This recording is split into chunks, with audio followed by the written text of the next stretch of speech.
Hey guys, good morning, good afternoon, and good evening. In this video, we are going to talk about the new Outlook. We have been using classic Outlook for a while now, and now this is the time to start using new Outlook. Microsoft has introduced new Outlook for a while now, and what I feel is that the new Outlook is a little bit lightweight, a bit faster and reliable as compared to classic Outlook, right? So the experience may be a little bit different as compared to classic Outlook. Now I will show you each and every option, how does that looks like and how this has been moved into some other tabs or features or the setting button. So you will be able to understand and start using in a very simple way. So starting with the applications, in the left pane here you see some applications which have been integrated with the new Outlook, just like your mail, your calendar, Copilot, and we have people, to do, newsletter, and Org Explorer. They have been recently introduced. And if you would like to use any other application that you can open from here, and if they are not listed here, either you can click on Find App, just type the name, or just click on Add Apps, and it will show you the list, and you may go ahead and add that app. OneDrive has also been integrated here so that you don't need to just go into the browser and open the OneDrive. Simply, you can open your OneDrive from here as well. Now, if you compare with your classic Outlook, here on the top, you see very less options, right? I will show you why that's the case. Now here in the ribbon, you see a couple of options. If you want, you can just switch the layout. This will be more simplified. And if you just click on this drop arrow, and you will be able to see all these options. Options are quite similar what you would have seen in the classic Outlook. From here, you can open a new mail and you can click on event.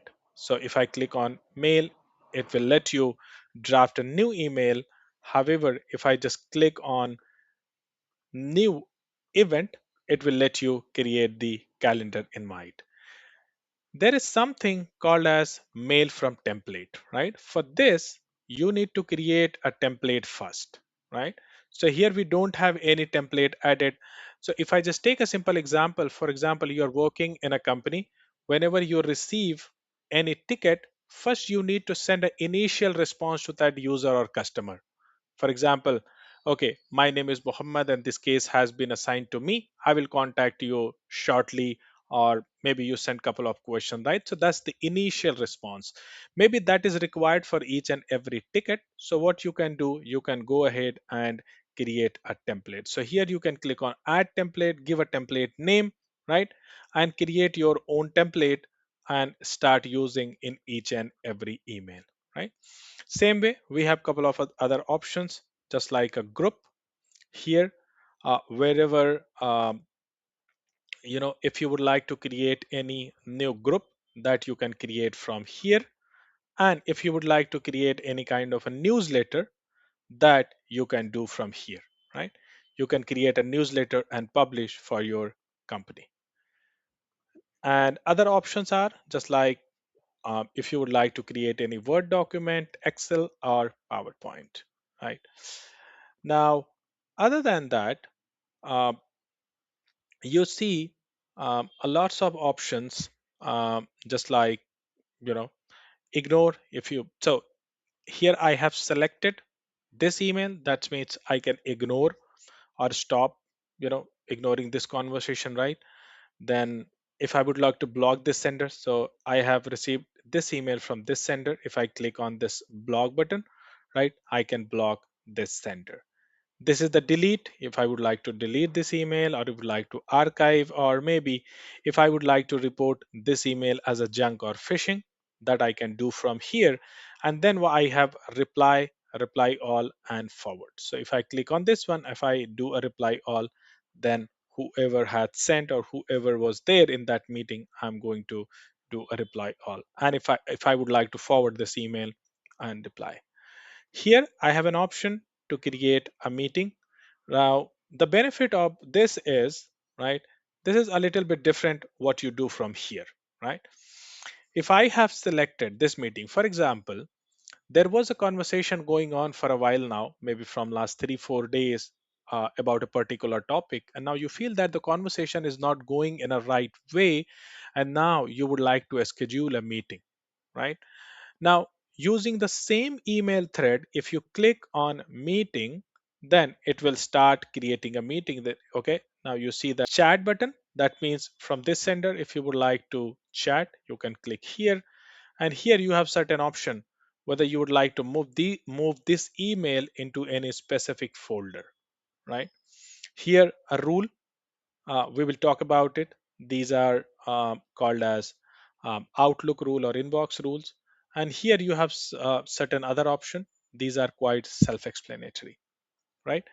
If I go in a view section, then here you have couple of options about the conversation, message preview, if we would like to zoom or sync, and then here we have help, right?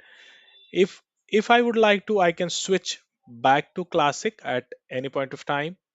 And here, if you have any problem with your Outlook, you can click on help.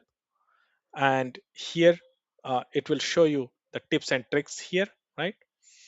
And if any support is needed, you can click here and accept the privacy and just describe your issues, right? It will show you some list of documents or step, and then we have feedback. If you would like to provide any feedback to Microsoft about this new Outlook. And then we have get diagnostic, right? Send diagnostic. Here you can see what it is going to do. By selecting send diagnostic, you're allowing Microsoft to collect logs and other data that might contain personal information such as your name, email address, and message, right? So these are the options. Now, the most important thing, what happened to those other options, what you were using here in the ribbon in the classic Outlook?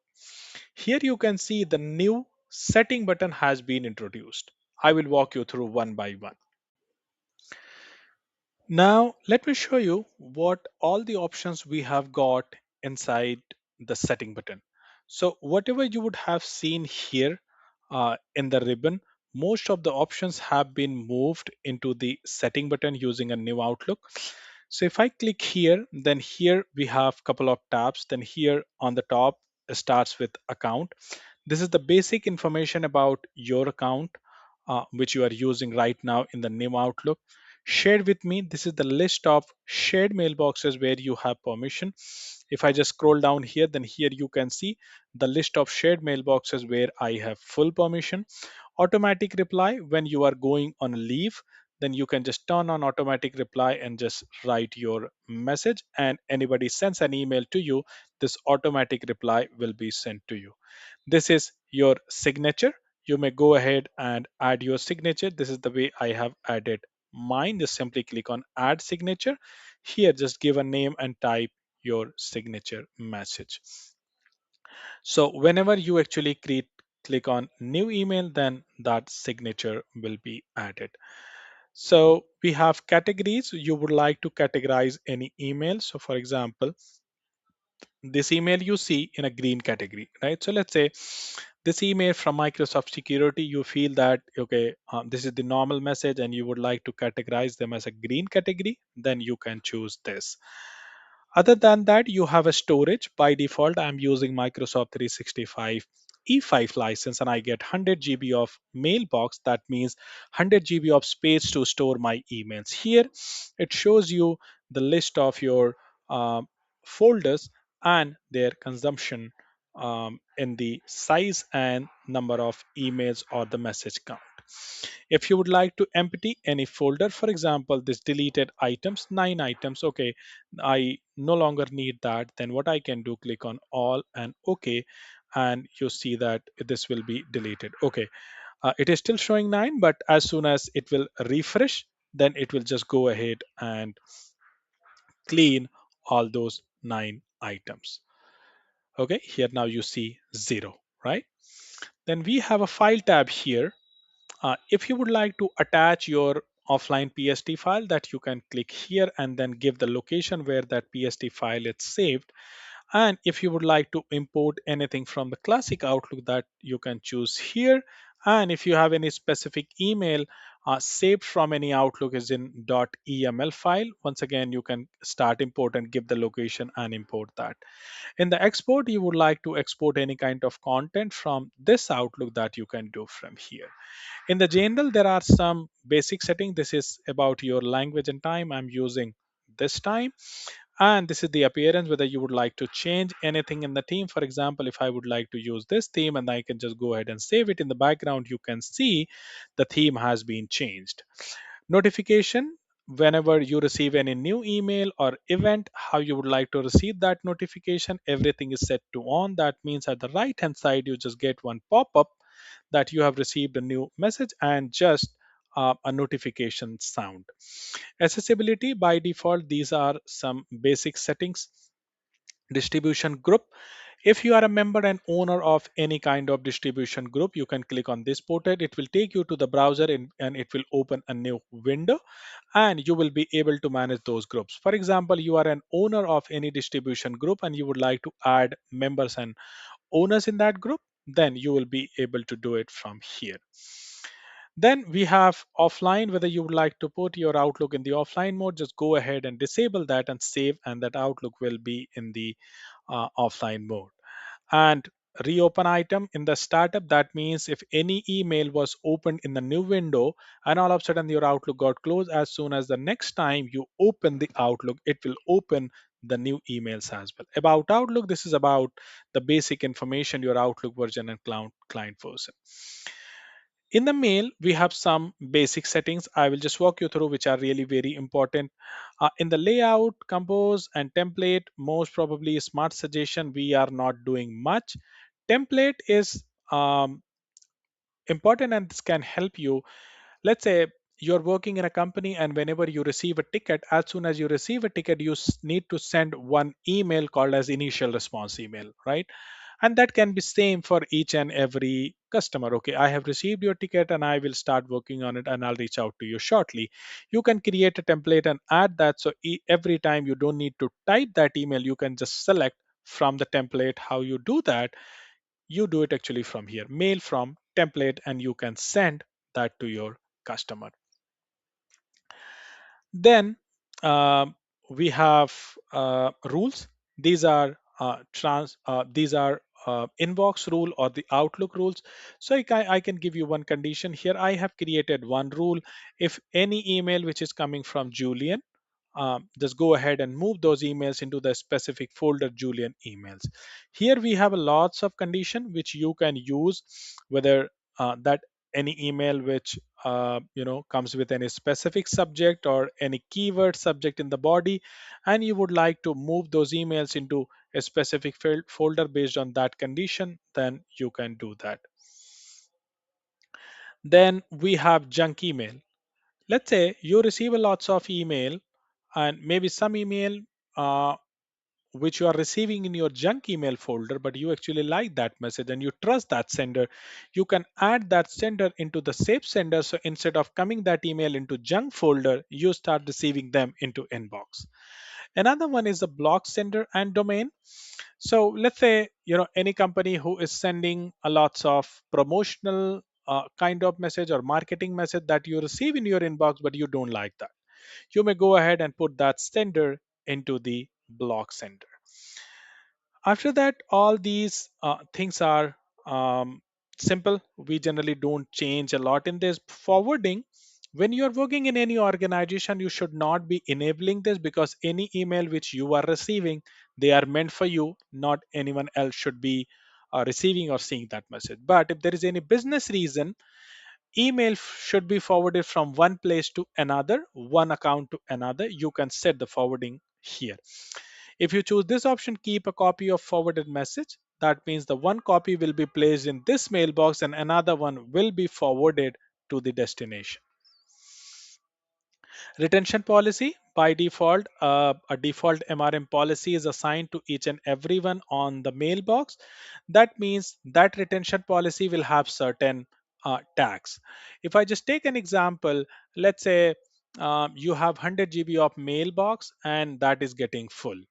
Then what your administrator will do, once you request that, they will go ahead and enable an online archive. that will give you additional 100 GB. Now there should be a mechanism wherein after certain period of time that email from your primary mailbox should be automatically um, moved to the online archive. Then most probably what I know of this, the default MRM policy has one tag called as any email which are older than 2 years should be moved to online archive. But there are some personal tags which you can manage for you on the custom folders. For example, if I click here on the Julian email and you would like to override that policy, any email in this the Julian folder, if they are more than 5 years, they should be deleted, or maybe they are more than 1 years, they should be deleted. So you can manage the tags according to your need. Now, after that, we have calendar tab. View, this is how your view looks like. If you would like to add any additional time zone, that you can do it here. That means what will happen? If you go into your calendar here, you can see two time zone. That means you are working in India, but your colleagues are working in the Eastern time. Then that's going to be easy for you to manage your meetings and time efficiently. If I go to setting once again, then here in the calendar, here the first day that starts with Sunday, event and invitation. Add online meeting to all meeting. That means whenever you click on new event to start creating a meeting, by default, all the meetings will be created as a Teams meeting. If you want, you can disable that meeting. For every meeting, you will be reminded 15 minutes before. You can adjust that setting as well. Weather, if you would like to add weather here, so here it will show you the weather. Then you can go ahead and choose your location and add, and here in the calendar you will see your weather as well. And then event from email, I'm not going to change anything. If you would like to share your calendar, you can do it from here, or you would like to publish your calendar, that you can do it here. And maybe what kind of permission you would like to give them. Customize action. Okay, we are not going to change anything. And work hour and location. This one I find it very useful. So let's say your working hours or working days are Monday to Friday, and your working hours are 8 to 5. Here you get an option to choose. Okay, so Monday, Tuesday, and Wednesday I'm working from office, and Thursday and Friday I'm working from remote, and show work location on my calendar, and then can view all details, building desk, etc. And I click on save, right? Then what will actually happen here? Now, here on the top in your calendar, it will show you in the office. Anybody who actually sends you a message in Microsoft Teams, they can also see your status. Okay, you are in the office. So that's pretty cool. Then here we have people, how you would like to display your contact, by just first name and last name, or the default setting what we already have. And then Copilot, turn on Copilot. Now Copilot, you can see that's already there. If you would like to search anything, you would like to chat with Copilot, that you can do it from here. You would like to open OneDrive, that you can do it from here. So these things are pretty much about new Outlook. I just try to give you a high level overview. And thank you so much for watching. And most probably we'll try to go with each and every step and the functionality in deeper in the upcoming videos. And if you have not subscribed for the channel, please go ahead and subscribe and hit the bell icon so that you don't miss these videos. And once again, thank you so much for watching.